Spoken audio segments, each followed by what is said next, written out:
Nagiging 18 footer yung unit nila. Sir Cloyd, ready to pull out na yung unit mo. Dito na yung mga bataan mo. Ayan, from Apayao. Apayao pa kayo, Wen.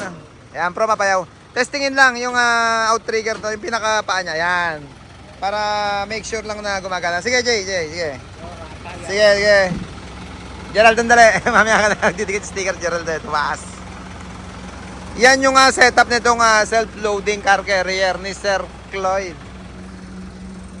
Pero yung likod hindi natin mapapakita. Okay na, Jay? Okay na? Up. Yan, nakatali kasi rin. Okay na. Pero tinesting naman, matras yan. Nung pininturahan niya, nung pinatras na mga kabisyon, nag-extend din yung bed niya.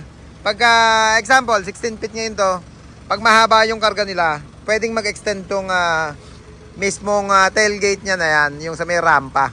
Ganda nung unit ni Sir Cloyd, self-loading car carrier. Okay na? Okay na, sir. Yan, okay na.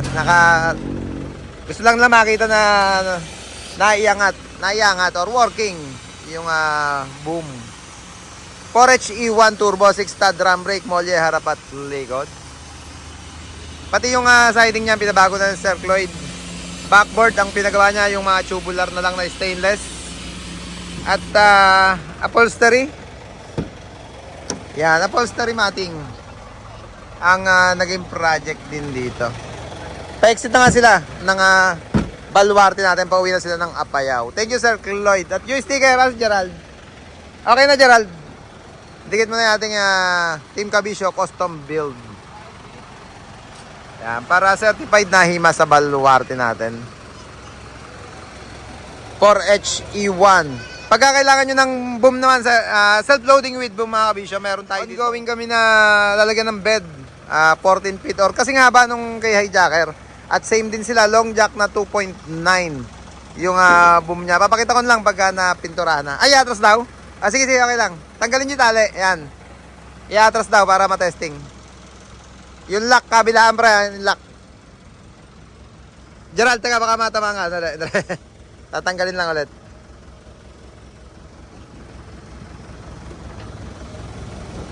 Testingin muna. Yung extension. Pwede na pala hindi pa kawalan tong yung lock ng tailgate. Yung rampa. Sige. Yan. Umatras siya mga kabisyo. Sige, para mahaba pa. Nagiging 18 footer yung unit nila. Up. Okay na. Turo mo na, sir, yung switch. Extend nung tailgate. Pagka mahaba, pwede nila i-atras yung bed. Humahaba rin, nag-extend din. Ganda. Pre, balik mo na. Yan, gusto lang makita na working para all goods in the hood. Up, tali para, andali. Baka maipit yung tali, andali Kunin mo na yung tali. Baka pumasok doon sa ilalim ng bed. Yan, ulitin ko mga kabisyo, tuloy ko lang yung kanina natin. 4HJ1, 6-stud. Punta lang ako, sandali. Pakita ko na sa inyo. 4HJ1 pala. 4HJ1 inline. Yung available natin dito. Ongoing kaming conversion. Okay ba, naka-convert na. Bed na nga lang ang gagawin. 14 feet. Eto siya. Yan. Long jack din siya. Kaya sabi ko kumuha ng hijacker. Pwede kayo magkarga rin ng mga kotse dito. Bako, PC35. Mga van, kotse. Yan. 4HJ1 tong unit na to.